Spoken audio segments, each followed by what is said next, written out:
बिस्मिल्लाहिर्रहमानिर्रहीम। अस्सलाम वालेकुम। मैं ज़की अब्बास हूं।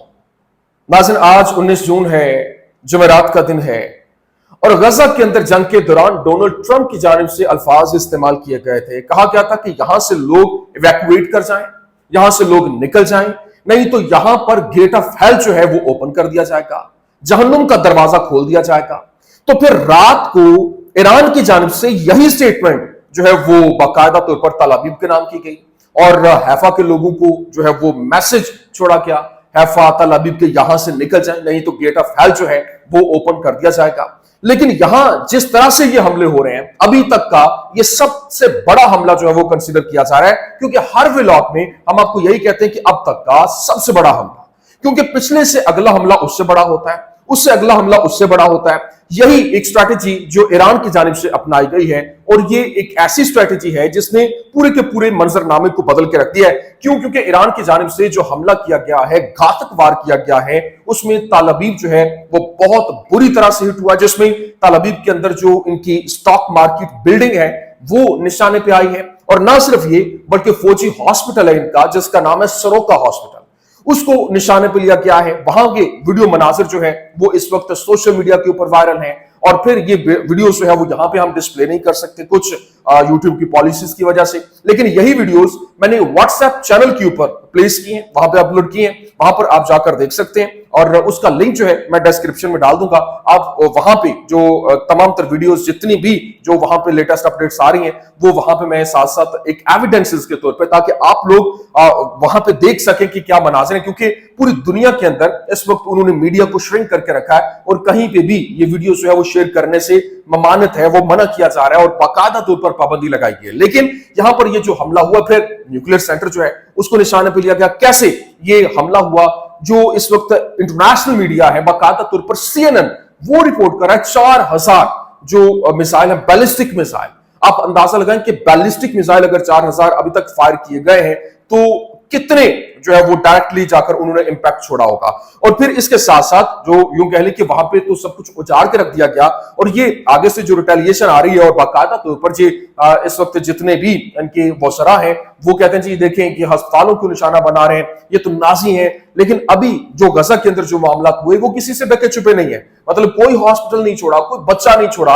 मतलब जिस तरह से जो हालात पैदा हुए, भी ईरान के अंदर जो हमला हुआ वहां पे उन्होंने हॉस्पिटल को निशाना बनाया। ईरान के अंदर जो इनके हेडक्वार्टर्स हैं, अंदर बिल्डिंग जो वहां पे सिविलियन के दरमियान है, उनको निशाने पे लिया गया। लेकिन इसके साथ साथ अभी ईरान के अंदर जो न्यूक्लियर प्रोग्राम है उसको लेकर एक बहुत बड़ी खबर जो है वो सामने आई है और रूसी जो 200 एटमी साइंसदान जो है उनकी एंट्री को लेकर खबरें सामने आ रही है और बाकायदा तौर पर ये खबर देने वाला कोई और नहीं, क्लेम करने वाला कोई और नहीं, बल्कि रूसी सदर पुतिन की जानिब से वार्न किया गया है अमेरिका को कि वहां पर जो 2 न्यूक्लियर फैसिलिटीज हैं, नई जो फैसिलिटीज हैं, वहां पे हमारे ये लोग मौजूद है और खबरदार अगर वहां पर वार्न करते हुए उन्होंने कहा कि तुमने डायरेक्टली या इनडायरेक्टली इस वक्त इजराइल की हेल्प की। तो ये क्या मामला है, ये तमाम तर डिटेल्स वन बाय वन आपके सामने रखते हैं। अच्छा नाज़रीन, सबसे पहले मैं आपको बता दूं, देखें इस वक्त जो सिचुएशन बनी हुई है बहुत खतरनाक है और दिन ब दिन इसके अंदर इजाफा होता जा रहा है। ईरान जो है वो पै दर पै हमले कर रहा है और जबरदस्त किस्म का जो कह लें कि एक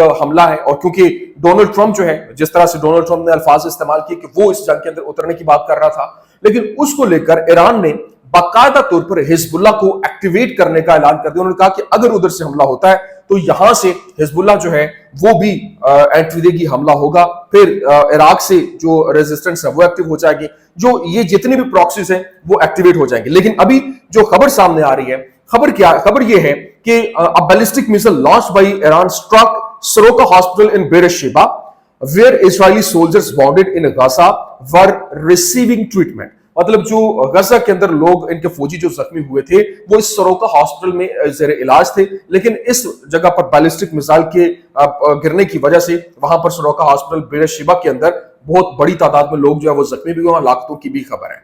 इसके साथ साथ इनिशियल रिपोर्ट क्या आ रही है? Initial reports indicate 30 casualties in Israel following an Iranian missile strike. The number is expected to rise. मतलब कहा जा रहा है कि इनिशियल रिपोर्ट जो इब्तदाई रिपोर्ट है उसमें 30 जो हलाकतें हैं उनकी रिपोर्ट किया जा रहा है उसको, और अभी जो ये मिसाइल हमला हुआ है और इसमें मजीद जो इजाफे का भी खदशा वो जाहिर किया जा रहा है। लेकिन यहां जो बाकायदा मजीद ईरान के हवाले से बताया गया कि Iranian ballistic missile hit a sensitive location in Tel Aviv, military censorship has been imposed.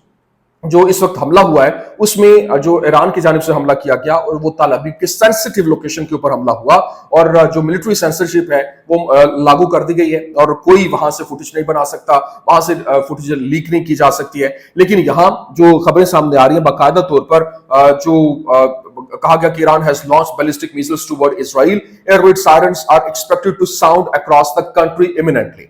जो ये हमला हुआ है वो एक पूरे जो इजराइल के अंदर सायरन बज रहे हैं और ईरान जो है उसके मिसाइल बाकायदा बैलिस्टिक मिसाइल जो है वो फिजा के अंदर है और दिन दिहाड़े ये एक बहुत बड़ा हमला जो है वो हुआ है। और फिर जो यहाँ कह लें कि इस वक्त जितने भी इनके वज़रा हैं, जिस तरह से वज़ीर दिफा है कार्ड्स और फिर दीगर जो बड़े मजहबी कह लें कि जुनूनी किस्म के, वो क्या कह रहे हैं। अभी इस एक इनके वज़ीर की जानिब से कहा गया कि नाज़ी अस्पतालों, बूढ़ों और बच्चों पर मिसाइल दाग रहे हैं, अगर इनके पास जोरी हथियार होते तो वो इन्हें एक लम्हे की भी सोचे बगैर फायर कर देते। ये इसराइल की तारीख में अब तक की सबसे मुनसिफाना मुहिम है। मैं इसराइल के शहरियों को गले लगाता हूं और इन दिनों वज़ीर आज़म और अपनी काबीना के अरकान के हाथ मजबूत करता हूं। हम सब मुत्तहिद हैं और इस खतरे को एक बार और हमेशा के लिए दूर करने के लिए आखिर तक और मुकम्मल फतह तक जो है वो लड़ते रहेंगे।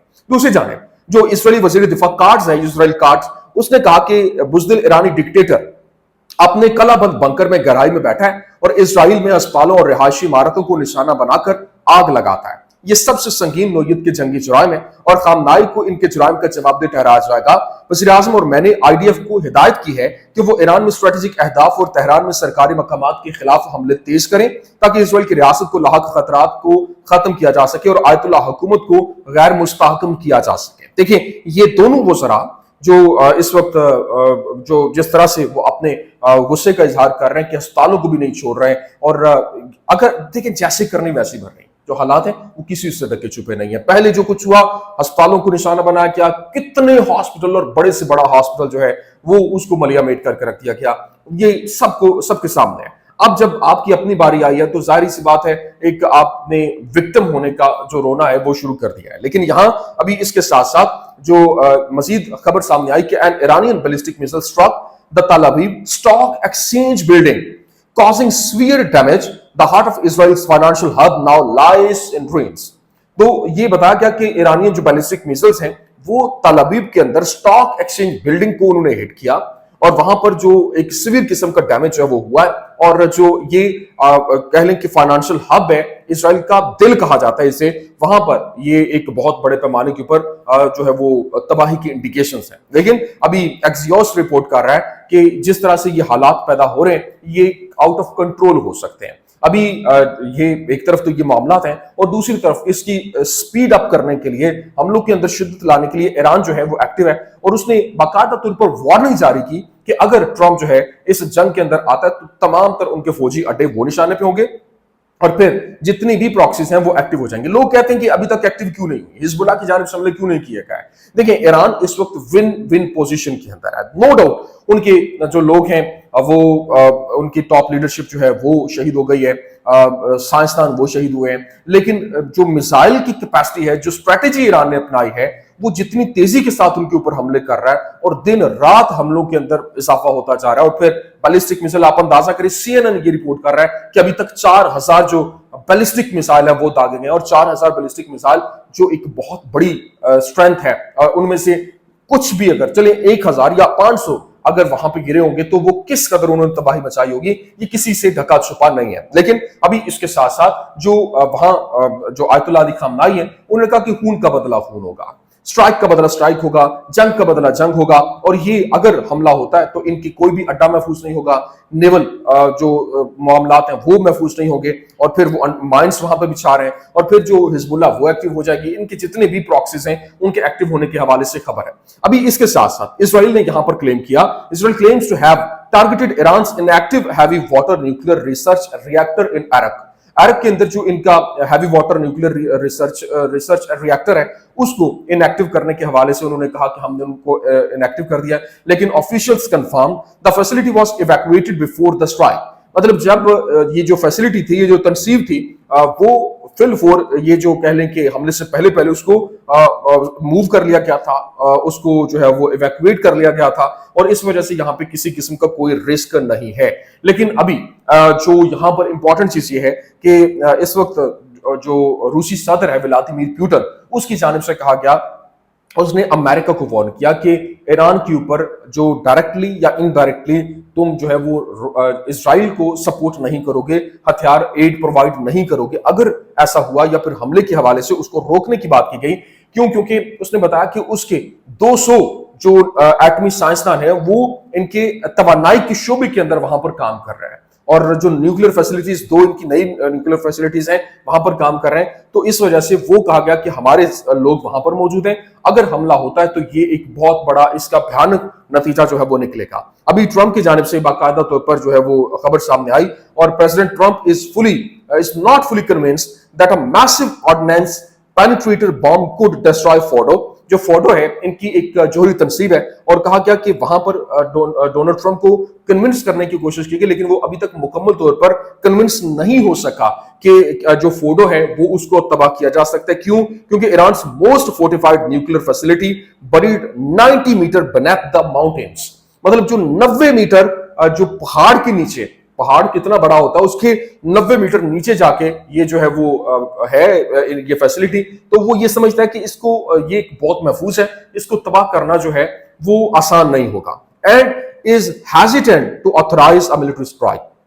और कहा जा रहा है कि इसी वजह से वो मिलिट्री स्ट्राइक करने से अपनी जो फौज है उसको, मिलिट्री को ऑथराइज नहीं कर रहा, और ऑथराइज करने से कासिर है, और वो हेजिटेंट है, हिचकिचाहट का शिकार है कि नहीं करना चाहिए। तो ये एक सिनेरियो बहुत बड़े पैमाने के ऊपर पूरे के पूरे मंजरनामे को तब्दील करता हुआ दिखाई दे रहा है, और अगर इसी तरह से, इसी पेस में, इसी स्ट्रेटेजी के साथ ईरान चलता रहता है तो ये जंग बहुत लंबी चलती हुई दिखाई नहीं दे रही, क्योंकि वहां का जो मंजरनामा है वो विद इन डेज आपको बदलता हुआ दिखाई देगा। क्योंकि इसराइल सिर्फ इतना सा है, 3 जो पॉइंट्स हैं मेजर। देखिए, ईरान के खिलाफ या तो इसराइल जो है वो पहली कोशिश करेगा कि बर्दरी हासिल करने की, और वहां पे हमले करेगा, लेकिन अगर नहीं होता, दूसरा ऑप्शन उसका जो है वो ये है कि वो फिर न्यूक्स जो है, एटमी हथियार इस्तेमाल कर सकता है जब उसको लगे कि हम शिकस्त खुर्दा होने जा रहे हैं। और तीसरा ये है कि अमेरिका इसमें इंटरवेन कर सकता है। ये 3 पहलू हैं, और अगर ये होते हैं एटमी हमले को लेकर, ये तो फिर पूरी की पूरी कह लें कि मंजरनामा बदल जाएगा, क्योंकि फ्रांस बाकायदा तौर पर प्रेशर बिल्ड करता हुआ इस वक्त इसके ऊपर दिखाई दे रहा है, और कह रहा है कि ये हमले बंद करे, और क्योंकि वो सारे के सारे इसी को जिम्मेदार ठहराते हुए दिखाई दे रहे हैं। ये कुछ अहम तरीन अपडेट्स मैं इनका मैं आपके सामने रख दूं। उम्मीद करते हैं वीडियो आपको पसंद आई होगी। पसंद आने की सूरत में लाइक कीजिए, शेयर कीजिए, और हमारे चैनल को सब्सक्राइब करना मत भूलिएगा। शुक्रिया।